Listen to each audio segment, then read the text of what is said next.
What's up guys? So I received yet another question on my Instagram DM and it's a very commonly asked question, so let's get into it. Now that I've started intermittent fasting, is it likely that once I achieve my target weight and stop fasting for long hours, I'll gain the weight back quickly? Thank you for that amazing question. Like I said, it's a very commonly asked question. If I'm on a diet, how do I maintain my weight once the diet is over? A lot of times people take diet programs, and for me as well, I create diet programs because I'm a strength and conditioning coach. I'm also a nutritionist. So I end up creating weight loss and body recomposition, muscle gaining protocols for people. And what I commonly see with a lot of programs, which are, by the way, really well thought out, the only mistake that a lot of people make is that they don't give you a maintenance protocol. So yes, they'll teach you how to lose all of that weight, but they'll never tell you how to really maintain all of the progress that you've made. And actually, that's a lot simpler than actually losing the weight. Let me explain why. Now, let's say you're in a calorie deficit, whether you're doing that through intermittent fasting or through portion size reduction, through counting your calories and eating fewer calories in every single meal. That's up to you. Either way, if you're losing weight, you are in a calorie deficit. So let's take two examples, one of intermittent fasting and one of just simple calorie restriction. Now, both work with the same fundamental principle that you're in a calorie deficit. So let's say both people are identical. They're both burning 2000 calories a day and they're both in a 500 calorie deficit. Person A chooses to have 3 meals in a day spread throughout the day, and each meal is 500 calories each.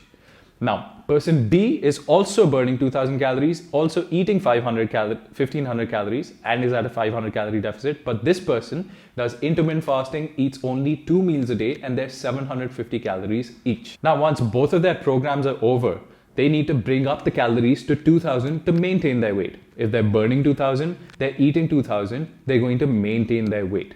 How do they do that?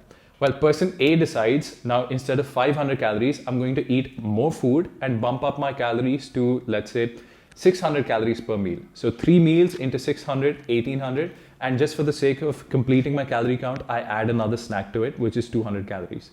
So now I've completed 2000 calories, I'm burning 2000, I'm eating 2000, and I'm going to maintain my weight.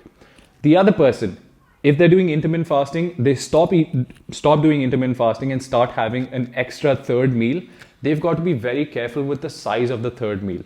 If you've been eating 2 meals, 750 calories each, and you add a third meal, which is also 750 calories, that brings your calorie total to 2250, which is 250 calories more than your requirement. So by default, if you're eating more and burning less, you're going to gain those extra 250 calories as body fat.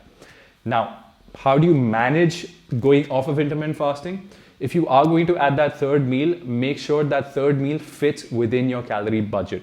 So if you've been in a 500 calorie deficit, the third meal should be 500 calories and not more.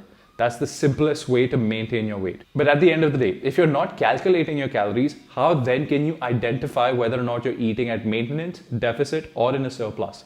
It's very simple. So on a week-to-week basis, if your body weight is exactly the same, you're eating at maintenance by default.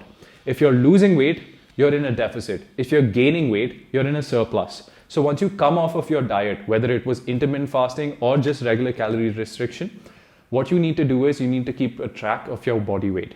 Week to week, if it's remaining the same, you're eating at maintenance. If it's gaining, you're gaining body weight, you're eating in a surplus. If you're losing body weight, you're still in a deficit and you can probably add back some calories. It's just that simple. Alright, so that's it for today's video, guys. I know it seemed like a very long video, sort of like I was rambling, but I tried to keep it as concise as possible.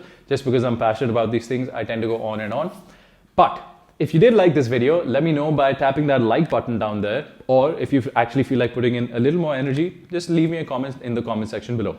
If you've got any such similar questions, you can just leave them in the comment section below, or you can shoot them across on Instagram at Viren Sashil Barman. You can add me there, follow me there, or just leave me a message in my Instagram DM and I'll take up that question later.